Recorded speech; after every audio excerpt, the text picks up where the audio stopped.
Dalam bahasa Arab, sulit yang sangat, masalah yang pekat, kesulitan yang berat dalam pekerjaan, di rumah tangga, itu pun disebut dengan kegelapan. Karena itu ketika Anda memiliki kesulitan yang pekat, punya masalah keuangan yang pekat, makan tidak enak, jalan serasa gelap, walaupun terang terasa gelap, zulumat. Apa solusinya? Nur. Terdapat hadis Nabi sallallahu alaihi wasallam yang menunjukkan keistimewaan tentang Jumat ini, bukan sekedar menunjuk pada makna harinya, namanya, namun juga amalan-amalan yang menyertai hari Jumat ini dan dampak serta hikmahnya dalam kehidupan kita. Di antara amalan yang istimewa, yang hikmah amalan itu dapat memberikan cahaya setiap pekan bagi kehidupan setiap umat Islam, tersebut dalam satu hadis Nabi sallallahu alaihi wasallam, didokumentasikan oleh Imam Al-Hakim An-Naisaburi dalam kitabnya nomor hadis 3392, tersambung sanadnya pada sahabat mulia Abu Sa'id Al-Khudri radhiyallahu ta'ala anhu dari Nabi sallallahu alaihi wasallam qala haddatsana qala Rasulullah sallallahu alaihi wasallam, man qara'a suratal kahfi fi yaumil jumu'ati adaa'a lahu minan nuri bainal jum'ataini. Nabi sallallahu alaihi wasallam pernah menyampaikan satu amalan terkait dengan Jumat. Man qara'a, siapapun yang membaca. Man ismun mausulun yadullu 'alal fardiyatil 'ammiyah. Kata sambung konjungsi menunjuk pada subjek, terkadang objek. Jadi ketika kita ditunjuk oleh Nabi sebagai objek, tapi diangkat status kita menjadi subjek untuk mengerjakan satu amalan. Apa amalannya ya Rasulullah? Qara'a surat al-kahfi fi yaumil jumu'ati, yang membaca mendalami surah Al-Kahf di hari Jumat. Jadi ada hadis-hadis terkait dengan fadilah surah Yasin, ada hadis-hadis terkait dengan surah Al-Kahf. Siapapun, besar, kecil, tua, muda, laki-laki, perempuan, memiliki jabatan atau standar biasa secara sosial, dia membaca, mengamati, memahami, mendalami surah Al-Kahfi, khususnya di hari Jumat, adaa'a lahu minan nuri, maka dengan bacaan itu, pemahaman itu, pendalaman itu, Allah akan berkenan memberikan cahaya khusus kepada orang itu bainal jum'ataini, yang diberikan di antara dua Jumat. Artinya jika ada yang membaca, memahami, mendalami di Jumat ini, Allah akan berikan nur kepadanya sampai Jumat depan. Di Jumat depan dia baca, diberikan lagi nur sampai Jumat berikutnya. Hadisnya status sahih dan diriwayatkan bahkan oleh Imam Al-Hakim An-Naisaburi dalam kitabnya Al-Mustadrak. Al-Mustadrak artinya yang disusulkan derajat kualifikasi hadisnya pada standar Al-Bukhari dan Muslim. Imam Al-Bukhari menghimpun hadis, standarnya ketat. Tidak semua hadis bisa dihimpun. Beliau meninggal, muridnya Imam Muslim dengan standar Imam Al-Bukhari menghimpun hadis kembali. Imam Muslim tak mampu menghimpun seluruhnya. Beliau meninggal, maka muncullah Imam Hakim An-Naisaburi dari Naisabur, mengambil syarat keduanya, mencari hadis yang belum dikumpulkan keduanya dengan syarat Al-Bukhari dan Muslim, maka diberi nama kitab yang disusulkan Al-Mustadrak, nomor hadis 3392. Di antara hadis dengan status sanad sahih setara dengan Al-Bukhari dan Muslim adalah hadis yang disampaikan tadi dari Abu Sa'id Al-Khudri radhiyallahu taala anhu. Hadirin rahimani wa rahimakumullah. Ada apa dalam surat Al-Kahf? Mengapa diberikan nur? Apa itu nur? Hadirin, nur di dalam Al-Quran disebutkan sebanyak 45 kali. Seluruhnya disebutkan dalam bentuk kata benda, bahkan menjadi nama satu dari 114 surah dalam Al-Quran. Surah ke-24, surah An-Nur. Dari 45 penyebutan kata An-Nur ini, dibagilah oleh para ulama setelah pendalaman, pemaknaan, pengkajian, menjadi 12 kualifikasi makna. 45 penyebutan menunjukkan kepada 12 makna. 12 inilah yang dimaksudkan cahaya yang diberikan kepada orang-orang yang membaca surah Al-Kahf, memahaminya, mendalaminya, memaknainya dan mengamalkan isinya, maka dia akan mendapatkan 12 cahaya ini dari setiap hari yang dia bawa, setiap pekan bertemu ke pekan berikutnya.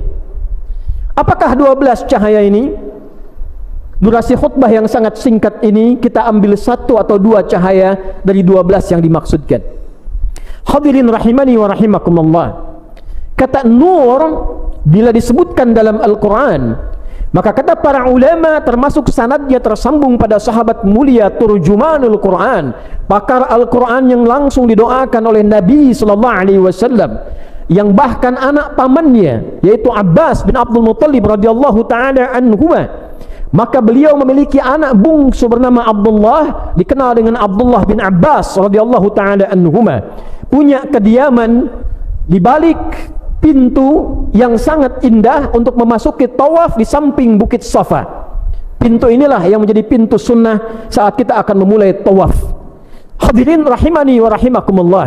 Ibnu Abbas radhiyallahu taala anhuma pernah menyampaikan di antara makna nur ay bi makna al-Islam, yaitu bermakna al-Islam. Di antara ayat-ayat yang terkait dengan an-nur, maka dikutiplah beliau oleh beliau di antaranya Al-Quran surah ke-61 As-Saff di ayat yang ke-8 itu. Yuriduna liyutfi'u nurallahi biafwahihim. Yuriduna liyutfi'u nurallahi biafwahihim. Orang-orang yang tak suka dengan Islam, orang-orang yang enggan dengan Islam, orang-orang yang sentimen dengan Islam, selalu berupaya memadamkan cahaya Islam, selalu berupaya untuk menghilangkan nilai-nilai keislaman, menutupi kebaikan-kebaikan dalam Islam. Nur dalam ayat ini dimaknai dengan al-Islam. Wallahu mutimmu nurihi walau karihal kafirun. Sekalipun demikian, Allah berkenan bila Islam coba ditutupi, bila Islam coba bahkan kemudian direndahkan, justru dengan kerendahan cahaya Islam semakin diangkat oleh Allah Subhanahu wa taala. Ada orang mengolok-olok Islam, ternyata dari olok-olok itu Islam jadi cahaya. Di Belanda ada orang membuat film memfitnah Nabi, judulnya Fitnah, memfitnah Islam, tapi justru dari film itu kemudian jadi cahaya. Orang mulai mencari, orang mulai mendalami Islam, dan tidak sedikit yang masuk ke dalam Islam. Semakin disoal, semakin kuat cahayanya. Semakin ditolak, semakin tinggi jangkauannya. Namun apa kaitan dengan surah Al-Kahf? Orang yang memahami, menggali, membaca makna-makna dalam ayat-ayat surah Al-Kahf, maka diantara makna utamanya Allah akan semakin kuatkan, tanamkan dan dalamkan cahaya Islam yang ada pada dirinya. Jadi hadirin, 110 ayat bila kita dalami akan dibagi pada 5 bagian. 1 pedoman keislaman yang pokok, dan 4 kisah-kisah yang membagi 11 makna cahaya ke dalam 4 kisah utama. Baik tentang seorang pemuda, dialog 2 orang sahabat, kisah Nabi Musa alaihissalam, dan terakhir tentang mencari rezeki yang benar, menggunakan jabatan dengan elok. Ada ayat tentang bagaimana menuntut ilmu yang baik, bertetangga yang baik. Seluruhnya adalah kurikulum kebaikan, seluruhnya adalah kurikulum kehidupan. Dalam bahasa Arab disebut dengan hudan. Maka itulah ketika kita mengawali bacaan surat Al-Kahf, kita bersyukur pada Allah, memuji Allah karena mendapatkan Al-Quran untuk kita, bukan untuk umat yang lain, untuk kita sebagai pedoman berkehidupan yang telah diuji oleh sejarah. Siapapun yang mengamalkannya, siapapun yang mempraktekkan ayat-ayatnya sesuai dengan kebutuhan hidupnya, maka Allah berjanji mengangkat hidupnya dalam kemajuan, kecerahan dan peradaban-peradaban terbaik dalam kehidupan. Alhamdulillahilladzi anzala ala 'abdihil kitaba wa lam yaj'al lahu 'iwaja. Terima kasih ya Allah, hamba bersyukur kepadamu yang telah memberikan mukjizat kepada Nabi Muhammad sallallahu alaihi wasallam, hambamu, yaitu Al-Quran sebagai mukjizat tertinggi. Di dalamnya ada pedoman kehidupan, kurikulum kehidupan yang mengantarkan pada kesuksesan yang selalu yang terbaik, selalu ideal. Jadi kalau kita mengeluarkan ayat-ayat Al-Quran, Anda keluarkan ayat-ayat tentang ayah. Berapa lama telah menjadi ayah? Berapa tahun menjadi ayah? Pernahkah mengeluarkan ayat-ayat Al-Quran yang membimbing kita menjadi ayah yang baik? Keluarkan ayatnya, praktekkan isinya, maka Al-Quran jamin walam yaj'al lahu iwaja. Anda akan menjadi figur seorang ayah yang paling ideal, yang terbaik dalam kehidupan rumah tangga Anda. Sebagai seorang suami, pernahkah mengeluarkan ayat-ayat Al-Quran yang terkait dengan bimbingan menjadi suami yang baik? Anda yang hadir di Jumat ini, di masjid ini, yang pedagang, pengusaha, pebisnis, yang birokrat dengan segala jabatannya, pernahkah mengeluarkan ayat Al-Quran terkait dengan aspek pilihan kehidupan kita itu? Berapa banyak Anda yang berdagang mengeluarkan ayat-ayat tentang bimbingan berdagang yang benar, mencari rezeki yang benar? Tidak ada satu pun orang Islam dari zaman Nabi, setelah Nabi wafat, zaman sahabat, zaman tabi'in, tabi'ut tabi'un, yang mempraktekkan ayat-ayat dagang ketika profesinya menjadi seorang pedagang, kecuali dia sukses di bidangnya. Yang di birokrasi sukses di bidangnya, yang di diplomasi sukses di bidangnya, karena Al-Quran saat diturunkan adalah pedoman berkehidupan. Pertanyaan dasarnya, dari sepekan kita berkehidupan, berapa banyak kurikulum hidup ini sebagai muslim yang kita baca dan kita amalkan dalam kehidupan? Jangan berpikir jauh dulu. Sebagai muslim, bagaimana menggunakan lisan kita, bagaimana menggunakan mata kita, bagaimana menggunakan tangan kita, bagaimana menggunakan kaki kita. Hanya orang Islam yang punya kitab dalam Qur'annya, yang membimbing pemeluknya, yang membimbing orang Islamnya bagaimana menggunakan tubuhnya dalam kehidupan. Ketika kita mengatakan lisan, apa fungsinya? Orang yang tidak kenal Quran hanya akan mengatakan lisan fungsinya untuk berbicara, mulut fungsinya untuk berbicara. Silahkan kita lihat lagi ayatnya. Bahkan Quran bukan hanya mengajarkan pada kita fungsi lisan untuk berbicara, tapi membimbing bagaimana cara lisan itu mesti berbicara. Ya ayyuhalladzina amanu la yaskhar qaumin qaum la yaghtab ba'dukum ba'dha. Hei orang-orang Islam yang telah beriman, sepanjang kaum muslim, maka gunakan keislamanmu, gunakan imanmu untuk membimbing lisanmu, hanya berkata yang baik-baik saja. Jangan cela orang dengan lisanmu, jangan rendahkan orang dengan lisanmu, jangan bikin hoax dengan tulisanmu. Man kana yu'minu billahi wal yaumil akhir falyakul khairan aw liyasmut. Siapa yang merasa beriman pada Allah, yang merasa muslim akan dihisab di hari kiamat, maka jaga fungsi lisannya, katakan yang baik, tak mampu dia diam. Sebagai muslim, jadi ketika kita membaca surat Al-Kahf, menemukan hidayah pertama sebagai muslim, maka surat ini memberikan cahaya sepanjang kita mau mengamalkan isinya. Dari sekian Anda, saya, kita yang membaca surat Al-Kahfi dalam Jumat ini, malamnya Yasin, siangnya Al-Kahfi, siapa yang menjadikan Quran dari hasil bacaannya di Al-Kahfi itu sebagai cahaya kehidupannya? Adakah di lisannya cahaya? Adakah di matanya cahaya? Adakah di tangannya cahaya? Adakah di kakinya cahaya? Jika benar-benar ada cahaya, tak mungkin kakinya melangkah ke tempat maksiat, tak mungkin kata-katanya keluar kata-kata maksiat, tak mungkin berdusta, tak mungkin berbohong, tak mungkin korupsi, tak mungkin dan tak mungkin berbuat maksiat. Nuran bainal jum'ataini. Satu ayat saja diamalkan isinya, menjadi muslim yang sejati dan kembali mendapatkan hidayah Allah sebagai muslim yang sesungguhnya. Nur bainal jum'ataini. Hadirin rahimani wa rahimakumullah. Yang kedua sekaligus penutup khutbah ini, dari 12 cahaya yang disampaikan di dalam ayat-ayat Al-Quran, jika disebutkan nur dalam Al-Quran, maka ia juga bisa berarti al-iman.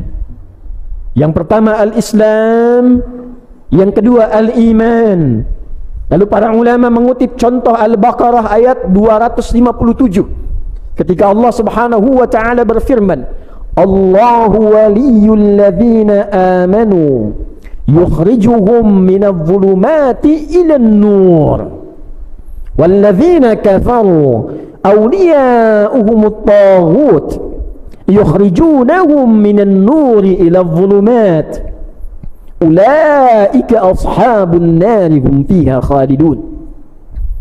Orang-orang beriman itu, orang-orang Islam yang yakin dengan Allah, yakin akan dihisab, maka Allah yang menjadi pelindung hidupnya, Allah yang menjadi walinya, Allah yang membimbing hidupnya. Yukhrijuhum minadh-dhulumati ilan nur. Dan dengan perlindungan Allah itu, dengan penjagaan Allah itu, ia akan selalu dibebaskan dari kegelapan berkehidupan menuju cahaya, nur. Nur. Jadi standar hidup orang beriman itu, standar hidup orang Islam itu, kalau benar-benar dia membangun hubungan yang dekat dengan Allah, dia punya Tuhan Allah, dia punya pelindung Allah, standar hidupnya kata Al-Quran selalu terbebas dari kegelapan di hidup. Dalam bahasa Arab, maksiat disebut dengan zulmun, kegelapan. Sebab setiap orang berbuat maksiat, tertutup hatinya, gelap matanya, hilang cahayanya. Dalam bahasa Arab, sulit yang sangat, masalah yang pekat, kesulitan yang berat dalam pekerjaan, di rumah tangga, itu pun disebut dengan kegelapan. Karena itu ketika Anda memiliki kesulitan yang pekat, punya masalah keuangan yang pekat, makan tidak enak, jalan serasa gelap, walaupun terang terasa gelap, zulumat. Apa solusinya? Nur. Nur di sini kata para ulama diartikan dengan iman. Jadi sesungguhnya orang-orang yang selalu menguatkan imannya, orang-orang yang membangun kedekatan dengan Allah lebih, sebagai pejabat dekat dengan Allah, sebagai kiai ustaz dekat dengan Allah, sebagai pedagang dekat dengan Allah, pengusaha dekat dengan Allah, petani dekat dengan Allah. Apa janji Allah? Semakin dekat dengan Allah, semakin lekat dengan Allah, dibebaskan dari kegelapan-kegelapan hidup yang dialami. Jalan mendekat kepada Allah dalam bahasa Al-Quran disebut dengan takwa. Maka turun ayat-ayat takwa, diingatkan dalam khutbah Jumat, bukan sekedar formalitas, tingkatkan takwa, amalkan perintah Allah, jauhi larangannya. Tidak, saudara. Di dalam takwa ada solusi. Wa may yattaqillaha yaj'al lahu makhraja wa yarzuqhu min haitsu la yahtasib. Siapa yang mampu membangun hubungan lebih dekat dengan Allah, takwanya meningkat, maka kompensasi yang Allah berikan kepadanya dilepaskan dari seluruh kesulitan kehidupan dan diberikan rezeki bahkan dari sisi yang tidak dia duga. Wattaqullaha la'allakum tuflihun. Semakin dekat hubunganmu dengan Allah, semakin mudah kebahagiaanmu diraih. Wattaqullaha wa yu'allimukumullah. Semakin dekat hubunganmu dengan Allah, semakin ditambah pengetahuanmu. Jadi takwa meningkatkan pengetahuan, takwa mendatangkan kebahagiaan, takwa menghadirkan solusi, takwa bahkan mengirimkan rizki dari sisi yang tidak kita duga. Bagaimana cara meningkatkan takwa itu? Iman yang diperkuat. Itulah sebabnya kenapa setiap kali kita temukan kalimat takwa dalam Al-Quran, kita temukan pula kalimat iman yang mengiringinya. Ya ayyuhalladzina amanu, iman, kutiba alaikumus syiyam, amalan kama kutiba alal ladzina min qablikum la'allakum tattaqun. Dzalikal kitabu la raiba fi hudal lil muttaqin. Setelah itu wal alladzina yu'minun, iman, takwa, iman, iman, takwa. Kita singkat imtak, iman dan takwa. Kenapa penting meningkatkan iman? Supaya takwa lahir. Kenapa takwa itu penting untuk lahir? Supaya mudah hidupnya, dapat solusi, meningkat derajatnya, sukses dan bahagia dalam kehidupannya. Di surat Al-Kahf ditunjukkanlah kepada kita persoalan-persoalan kehidupan yang kadang butuh penguatan iman. Tidak selesai hanya dengan ilmu, tidak selesai hanya dengan kedudukan. Jadi jika Anda seorang pejabat, menterikah, sekjenkah, dirjenkah, atau jabatan-jabatan utamakah, sedang punya masalah, tak selesai dengan kedudukan Anda, tak selesai dengan kepintaran Anda, tak selesai dengan pengaruh Anda, coba dicek, barangkali ada bagian iman yang perlu dioptimalkan untuk menyelesaikan masalah kehidupan itu. Jika di rumah tangga belum cukup menyelesaikan masalah Anda dengan istri di rumah, harta sudah banyak, kedudukan tinggi, tapi masalah nggak selesai-selesai, coba dicek, mungkin bukan kurang tinggi kedudukannya, bukan kurang banyak hartanya, kurang meningkat takwanya, hubungan dengan Allahnya kurang. Termasuk masalah kompleks, bila di bangsa ini masalah tak usai-usai, tiap hari bertumbuh kembang persoalan, banyak masalah kompleks, ekonomi, masalah hukum, masalah politik, tak pernah tuntas. Padahal yang pintar banyak, sumber daya alam banyak. Coba dicek, mungkin takwanya yang belum tumbuh dalam setiap anak bangsa ini. walau anna ahlal qura amanu wattaqau lafatahna alaihim barakatim minas samai wal ard. Kalau Allah satu penduduk negeri mampu meningkatkan imannya dan takwanya kepada Allah, dibukalah pintu keberkahan di langit dan di bumi ini. Untuk menutup itu semua, maka dicontohkanlah persoalan-persoalan peningkatan iman dari anak-anak muda yang dikejar mempertahankan iman sampai ke goa, dan akhirnya dia membuka peradaban. Ada dua orang pejabat, satu kaya, punya pengaruh banyak, hartanya melimpah. Dari ayat 32 sampai ayat 44 itu berdialog dengan orang biasa yang punya iman, punya takwa. Apa yang terjadi? Dia bangga dengan jabatannya, bangga dengan kekayaannya, bangga dengan asetnya. Orang ini hanya berkata, bukankah semua itu Anda datang dengan tak punya? Siapa yang memberikan? Bukankah Allah? Akan lebih bagus bila harta ini disertai dengan kedekatan Anda dengan Allah, bila jabatan ini disertai dengan sujud Anda kepada Allah, bila karunia ini disertai dengan tawakal Anda kepada Allah yang akan mengabadikan harta ini sampai Anda kembali kepada Allah Subhanahu wa ta'ala. Ternyata dia abai, dia bangga dengan jabatannya, dia bangga dengan kedudukannya, dia banggakan hartanya. Tiba-tiba Allah melipat keadaannya, hancur keadaan hartanya, habis kebunnya, habis asetnya, dan di akhir dia mengatakan, duhai, kenapa dulu aku tidak membangun hubungan baik dengan Allah? Maka Allah tampakkan dari mana asalnya dan kemana dia berakhir. Hadirin, itulah di antara dua cahaya yang kita tampilkan dalam khutbah Jumat ini, walaupun singkat namun mudah-mudahan padat, yang dengan itu diharapkan bagus membaca surat Al-Kahf. Setidaknya ada pahala dalam bacaan.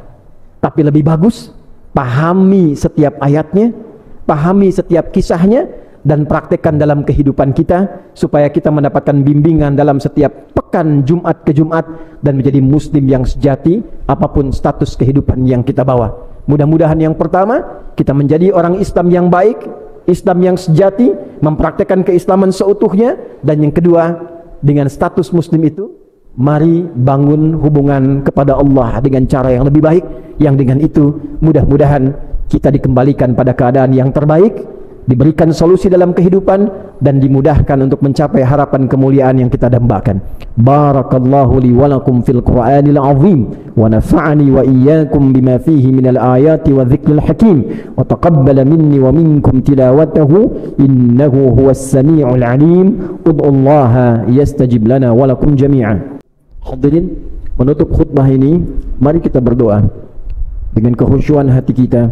Mudah-mudahan dengan doa ini segala kebaikan yang kita harapkan dikabulkan oleh Allah Subhanahu wa ta'ala, dan inti dari khutbah ini mampu kita amalkan dalam kehidupan kita, sehingga kita mendengar, kita menyimak, kita paham, kita amalkan, dan kita dihisab kelak di hadapan Allah Subhanahu wa ta'ala. Qala ta'ala, inna Allah wa malaikatahu yusalluna 'alan nabi ya ayyuhalladzina amanu sallu 'alaihi wa sallimu taslima. Allahumma salli wa sallim wa barik ala habibikal karim rasulika al-mustafa al-amin nabiyyina wa sayyidina Muhammadin wa ala alihi wa sahbihi ajma'in. Allahumma nahmaduka hamdan syakirin hamdan na'imin hamdan yuwafi ni'amahu wa yukafi'u mazidah. Ya Rabbana lakal hamdu wa lakal syukru kama yanbaghi li jalali wajhikal karim wa li 'azimi sultanik. Rabbana la tada' lana fi maqamina hadha wa fi kulli maqamin dhanban illa ghafarta. Ya Allah, jika ada satupun jamaah hari ini menunaikan Jumat datang bergumur dosa, jangan biarkan dia meninggalkan masjid ini kecuali Engkau telah gugurkan dan hapuskan seluruh dosa-dosanya. Wala hamman illa farajtah, jika ada yang datang membawa kegelisahan, jangan biarkan satupun hambamu pulang meninggalkan masjid ini kecuali Engkau telah tenangkan keadaan hatinya. Wala asiran illa yassartah, jika ada di antara kami yang merasakan kesulitan di pekerjaannya, kehidupan rumah tangganya, kehidupan sosialnya, dengan berkah Jumat ini dan keikhlasannya, ya Allah, angkat dan hilangkan seluruh kesulitannya. Wala maridan illa syafaitah, jika ada yang sakit mohon angkat dan sembuhkan penyakitnya. Wala dainan illa qadaitah, jika ada satupun jamaah yang tengah diliputi oleh utang piutang yang menyulitkan hidupnya, maka mohon limpahkan rizki kepadanya untuk melunasi utang-utangnya. Allahumma hdina ya Allah bikaramika, ya Allah, mohon berikan hidayah kepada kami dengan keutamaanmu, dengan kemuliaanmu, agar kami menjadi pribadi yang lebih baik setelah Jumat ini, ya arhamar rahimin. Waj'al baqiyata hayatina hayatan tayyibah wa akhira wafatina husnal khatimah. Ya Allah, bila pun kami mengalami kehidupan setelah Jumat ini, jadikan lembaran hidup kami lebih baik daripada sebelumnya. Dan bila pun kami mesti wafat di Jumat ini, jadikan akhir hidup kami husnul khatimah. Tawaffana muslimin biqaulina la ilaha illallah Muhammadur Rasulullah wa qaulika ya ayyatuhan nafsul mutmainnah irji'i ila rabbika radiyatan maradiyah fadkhuli fi ibadi wadkhuli jannati. Ya Allah, ringankan lisan kami dalam sakaratul maut kami untuk mengucap kalimat la ilaha illallah Muhammadur Rasulullah, dan mohon jawab ya Allah kalimat kami dengan kalammu. Hei jiwa-jiwa yang tenang, cepat pulang kepadaku. Aku rida dengan amalmu, engkau pun akan rida dengan pemberianku. Jadi bagian hambaku, aku siapkan surga untukmu. Allahumma hfadna wahfad biladana an Tunisia waj'alha baldatan tayyibatan wa anta tardaha wajma wahid su'adaha wajannibha minat tafraqati ya arhamar rahimin. Ya Allah, mohon jaga negeri kami Indonesia yang kami cintai ini. Jadikan Indonesia negeri yang makmur, yang engkau ridai, yang jauh dari maksiat. Satukan rakyatnya, jauhkan dari perpecahan ya arhamar rahimin.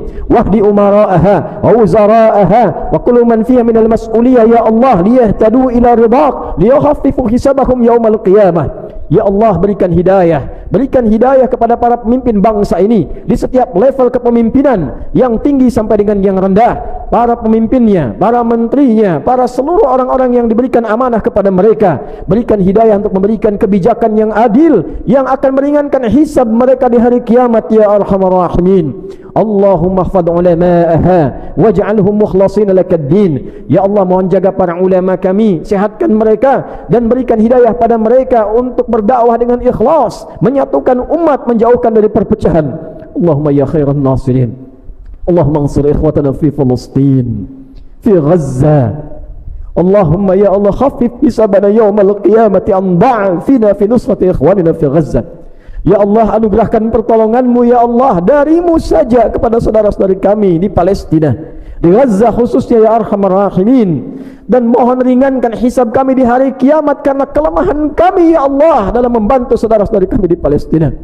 Allahumma barik hadzal makan wa hadzal masjid wa hadza wa man fihi ya arhamar rahimin. Ya Allah, mohon berkahi masjid ini, berkahi tempat ini, berkahi setiap tempat yang ada di tempat ini, dan siapapun yang menginisiasi, mengembangkan, bertugas di tempat ini, kementerian ini, dan jauhkan segala bentuk perbuatan maksiat yang tidak engkau ridhoi yang berada di tempat ini ya arhamar rahimin. Rabbana atina fid dunya hasanah wa fil akhirati hasanah wa qina adzabannar. Wa sallallahu ala sayyidina Muhammad wa ala alihi wa sahbihi ajma'in wa akhiru da'wana anil hamdulillahi rabbil alamin. Ibadallah, inna Allah ya'muru bil adli wal ihsan wa ita'i dzil qurba wa yanha 'anil fahsya'i wal munkari wal baghi ya'idzukum la'allakum tadhakkarun wa la dzikrullahi akbar wallahu ya'lamu ma tasna'un. Aqimus shalah yarhamukumullah.